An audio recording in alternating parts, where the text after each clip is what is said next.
ਅਗਲੀ ਖਬਰ ਵੱਲ ਚਲੀਏ ਜਿੱਥੇ ਅਮਰੀਕਾ ਵਾਲੇ ਜਿਹੜੇ ਆ ਨਾਂ ਬਦਲ ਰਹੇ ਹੈਗੇ ਆ ਤੇ ਜੋ ਇੰਡੀਆ ਵਾਲੇ ਆ ਉਹ ਟਰੰਪ ਦੇ ਨਾਂ ਦੇ ਉੱਤੇ ਜੋ ਚੀਜ਼ਾਂ ਦੇ ਨਾਂ ਜੋ ਆ ਉਹ ਰੱਖ ਰਹੇ ਹੈਗੇ ਆ।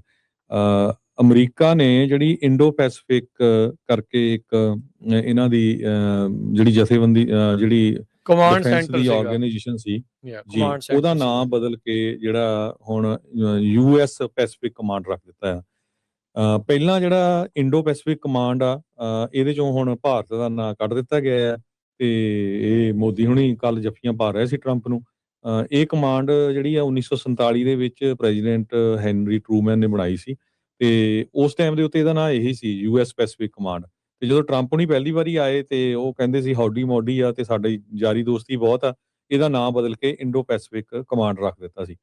ਭਾਰਤ ਜਿਹੜਾ ਆ ਉਹ ਆਪਣੀਆਂ ਪੂਰੀਆਂ ਸ਼ਰਤਾਂ ਤੇ ਨਹੀਂ ਉਤਰਿਆ ਜੋ ਇਹਨਾਂ ਦੀਆਂ ਆਪਸ ਵਿੱਚ ਕੀਤੀਆਂ ਹੋ ਗਈਆਂ।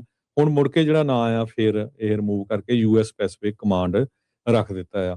ਤੇ ਦੂਸਰੇ ਪਾਸੇ ਇਹ ਖਬਰ ਆ ਰਹੀ ਹੈ ਵੀ ਹੈਦਰਾਬਾਦ ਦੇ ਵਿੱਚ ਜਿਹੜਾ ਆ ਇੱਕ ਜਿਹੜਾ ਯੂਐਸ ਕੌਂਸੂਲੇਟ ਰੋਡ ਆ ਜਿੱਥੇ ਯੂਐਸ ਦਾ ਕੌਂਸੂਲੇਟ ਉਹਦਾ ਨਾਂ ਬਦਲ ਕੇ ਉਹਨਾਂ ਨੇ ਡੋਨਾਲਡ ਟਰੰਪ ਐਵਨਿਊ ਰੱਖਿਆ ਇੰਡੀਆ ਵਾਲਿਆਂ ਨੇ।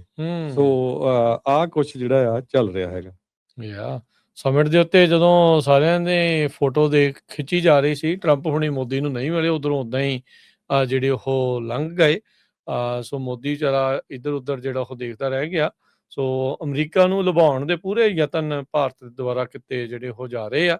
ਪਰ ਜਿੱਦਾਂ ਆਪਾਂ ਸੈਂਟਕੌਮ ਸੁਣਦੇ ਆ, ਅੱਗੇ ਇਹ ਇੰਡੋ ਪੈਸੀਫਿਕ ਕਮਾਂਡ ਹੁੰਦੀ ਸੀ, ਪਰ ਇਹ ਹੁਣ ਯੂਐਸ ਪੈਸੀਫਿਕ ਕਮਾਂਡ ਦੇ ਨਾਮ ਦੇ ਨਾਲ ਜਿਹੜੀ ਉਹ ਜਾਇਆ ਕਰੂਗੀ।